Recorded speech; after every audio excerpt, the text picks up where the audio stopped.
નમસ્કાર, જય શ્રી કૃષ્ણ, જય માતાજી, હર હર મહાદેવ. કેમ છો બધા? સ્વાગત છે તમારું અમારા યુટ્યુબ ચેનલની અંદર. અને આજે અમે હરિદ્વારમાં જ અત્યારે છીએ. આજે વિચાર છે કદાચ રાતના અથવા કાલે સવારે અમે લોકો દિલ્હી જઈશું. અને અમે લોકો નાસ્તા પાણી કરીને ફ્રી આશ્રમમાંથી થયા અને બહાર આવ્યા છીએ. અને જે જગ્યાએ આવ્યા છીએ, કદાચ મેં તમને જ્યારે હરિદ્વારમાં પહેલી વખત આવ્યા ત્યારે કીધું હતું કે અમારે એક બેનના ઘરે જવાનું છે. તો આજે તેના ઘરે આવ્યા છીએ અને સમય અત્યારે મેળવો. એમના ઘરે બહુ આનંદ આવ્યો, પ્રેમથી અત્યાર સુધી વાતો કરી. હવે અત્યારે નીકળવાની તૈયારી કરી છે. પાછું યાદ આવ્યું કે એને બ્લોગમાં લેલો, અમારી યાદીમાં પણ રહે કે ભવિષ્યમાં પણ યાદ કરી શકીએ અમે. તો આજે એમને આવ્યા છીએ, તમને મળાવું છું. જય શ્રી કૃષ્ણ. જય શ્રી કૃષ્ણ. જય શ્રી કૃષ્ણ. જય શ્રી કૃષ્ણ. આ છે બેન, આ એમનું ઘર છે. અને બહુ સારો એવો પ્રેમ આપ્યો. અમે લગભગ 2 કલાકથી બેઠા છીએ, એટલે બહાર જેવું થવા આવ્યું. અને સારો એવો પ્રેમ આપ્યો છે. અને બસ હવે જઈએ છીએ. તો મિત્રો, અત્યારે અમે લોકો આવ્યા છીએ ગંગાના ઘાટે અહીંયા. અને અમારી ઈચ્છા છે અહીં કે બપોરે જમીને અહીંયા અમે લોકો આવ્યા છીએ સ્નાન કરવા માટે. અને અહીંયા સ્નાન કરશું. આજે રાત્રે પાછા નીકળી જવાના છીએ. તો અત્યારે અમે ગંગાના સાનિધ્યમાં જઈને સ્નાન કરી લઈએ. અને અમે લોકો આ સાથે લાવ્યા છીએ, સાડી લાવ્યા હતા. તો એને અહીંયા કંઈક તમે સાડી અર્પણ કરવી જોઈએ એવું કહે છે વડવાઓ. એટલે અમે સાડી લીધી હતી, કારણ કે એને ચુંદડી મનોરથ કહેવાય. તો અહીંયા આમાં ગંગાને અર્પણ કરશું, પછી અમે લોકો સ્નાન કરશું. તો જોજો. અને બીજું તો ખ્યાલ નથી આમાં કેવી રીતે હોય, પણ આપણે અંદરના ભાવથી અર્પણ કરી દઈશું સાડી. અને ભગવાન માતાજીને ગંગા માને અર્પણ કરશું આપણે. અહીંયા માતાજીને સાડી અર્પણ કરે છે મા ગંગાને. અને સ્વીકાર કરે માતાજીને જે કંઈ અમારી ચૂંદડીનો ભાવ આમાં અર્પણ કરીએ છીએ તેનો સ્વીકાર કરજો.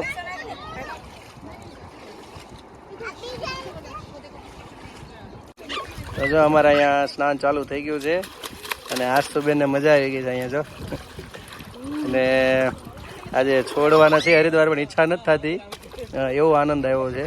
અને એમાં આ ગંગાનો ઘાટે એટલે વધારે આનંદ આવે એવું છે. તો ચાલો હવે આ લોકો નાય છે અને હું પણ સ્નાન કરી લઉં, બરાબર? કારણ કે મને જ પાછું કોઈ ઉતારવાળું છે નહીં શૂટિંગમાં, એટલે આ 3ને લઈ લઉં. સારું, ચાલો. હર હર ગંગે. તો મિત્રો, અમે લોકો અત્યારે આશ્રમમાં આવી ગયા છીએ. અને આજે રાત્રે અહીંથી નીકળવાના છીએ દિલ્હી જવા માટે.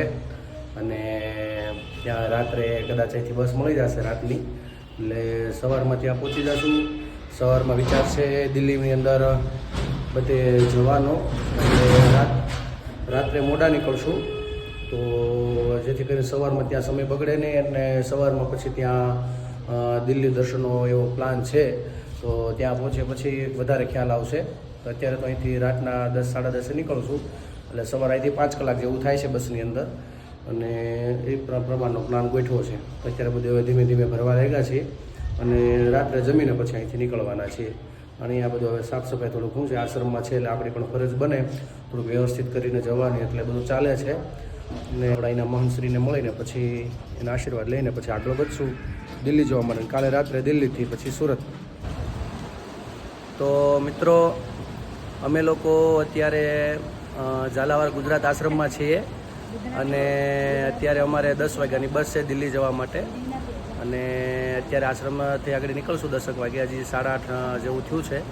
પણ જતાં પહેલાં તમને હું અહીંના મહંતશ્રીને તમને મળાવું છું, જેમનો પરિચય કરવા કરતાં એના સાનિધ્યમાં બેસો. જ્યારે આપણે કહીએ સંત સમાગમ, એટલે સંતના સાનિધ્યમાં આવવાથી જે તમને ઉર્જાનો અનુભવ થાય, તો એવો અનુભવ. અને પછી મારા માટે બહુ સૌભાગ્યની વાત છે, કારણ કે 2009માં જ્યારે મારે લંડન જવાનું હતું ત્યારે મારી ઘરે પધરામણી કરી હતી ને મને આશીર્વાદ આપ્યા હતા. તો 15 વર્ષ જેવું થઈ ગયું છે. અને 15 વર્ષ પછી અચાનક મારે જે આશ્રમમાં આવવાનું ત્યાં જ આશ્રમમાં છે અને મારે એને મળવાનું થયું છે. તો આ ગુજરાત ઝાલાવાડ ગુજરાત આશ્રમ છે. અને ત્યાં કોઈ પણ આપણે વ્યક્તિ આવી શકે છે. રૂમની વ્યવસ્થા છે, એસી નોન એસી હોલની. કથા માટે કોઈ પણ બ્રાહ્મણોને અથવા કોઈને અહીંયા કોઈને કથા કરવી હોય તો પણ ત્યાં આવીને કરી શકે છે. અને હરી કોલોની 5 નંબરની ગલીમાં અહીંયા આશ્રમ આવેલો છે. તો હું તમને બાપુને મળાવું. અને બાપુ છે જે યોગ ગુરુ છે. અને પરિચયથી ઘણા કદાચ તમે જોશો એટલે ઘણા ઓળખી પણ જશો. તો યોગ ગુરુ મહંતશ્રી સાધનાનંદજી મહારાજ. તો એમની સાથે તમારી મુલાકાત કરાવું અને એના આશીર્વચન થકી તમને હું વિડીયો થકી તમને અપાવું છું. તો ચાલો આપણે એમની સાથે વાત કરીએ. હરિઓમ. આપણે આ હરિદ્વાર તીર્થધામ ક્ષેત્ર જ્યાં હિમાલય અને ભગવાન શિવ ભગવતી ગંગાના દિવ્ય પાવન ધામ છે. આ બધા હરિદ્વારમાં જ્યારે પણ આવવું હોય, ચારધામની યાત્રા કરવું હોય, ગંગાના સ્નાન કરવું હોય, પોતાનો પૂર્વજો માટે ભાગવત કથા કરાવવું હોય તો અહીંયા રહેવાનું, જમવાનું અને ફરવાનું બધી પ્રકારની સુવિધાઓ આપણી પાસે ઉપલબ્ધ છે. તમે ગમે ત્યારે આવવાનું હોય તો આ નંબર 9690271520 આવી રીતે આ નંબર છે. જો ફરીથી તમને લેવો હોય તો આ નંબર તમારા ડિસ્પ્લે ઉપર આવી જશે. અને આ આશ્રમ નામ ઝાલાવાડ ગુજરાત આશ્રમ આપણે પૂજ્ય મુક્તાનંદ બાપુના દ્વારા સ્થાપિત આ આશ્રમ આપણે બધા માટે સુલભ અને ઉપયોગી છે. ગમે ત્યારે તમારે આવવો હોય તો આ આશ્રમ તમારા માટે ખૂબ ખૂબ સ્વાગત અને અભિનંદન કરશે અને આપણે રહેવા માટે સુવિધા પ્રદાન કરશે.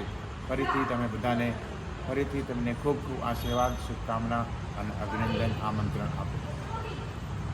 તો તમને હું અહીંની ઝલક બતાડું છું. જેને કથા કરાવી હોય તો એ લોકો જો અહીંયા આશ્રમમાં આવી રીતની સુવિધા છે. અહીંયા આ રીતનું બનાવ્યું છે અને અહીંથી તમને દૂરથી આશ્રમ દેખાડું તો આશ્રમની જગ્યા છે. આ છે સંત નિવાસ. અહીંયા બાપુ બિરાજે છે અને આ આખો એરિયો છે કે એની પાછળ પણ બિલ્ડિંગ છે જ્યાં અમે લોકો રહેતા હતા. તો એ જગ્યા પણ સારી છે, ત્યાં પણ બધી સુવિધા છે.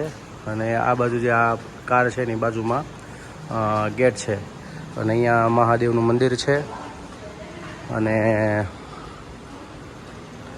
અહીં એમના ગુરુ મહારાજનું સ્થાપિત કરેલા છે.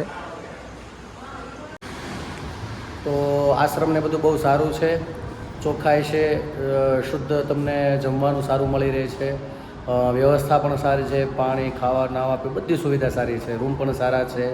અને આપણા ગુજરાતી માટે આપણે ખબર હોય તો ચાપરડા મુક્તાનંદ બાપુનો આશ્રમ છે. તો એના દ્વારા સંચાલિત આ આશ્રમ છે. જેમ આપણને બાપુએ કીધું એના દ્વારા સંચાલિત આ આશ્રમ છે.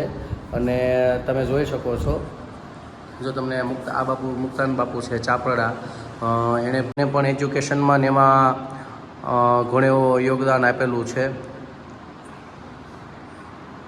અને આ અહીંયા આપણે મહંત છે, અહીંયા યોગ ગુરુ શ્રી સાધનાનંદજી મહારાજ. તો મિત્રો હું નંબર આપું છું ડિસ્પ્લેમાં અને અહીંયા આવવાનું થાય તો કોન્ટેક્ટ કરજો, સુવિધા સારી છે.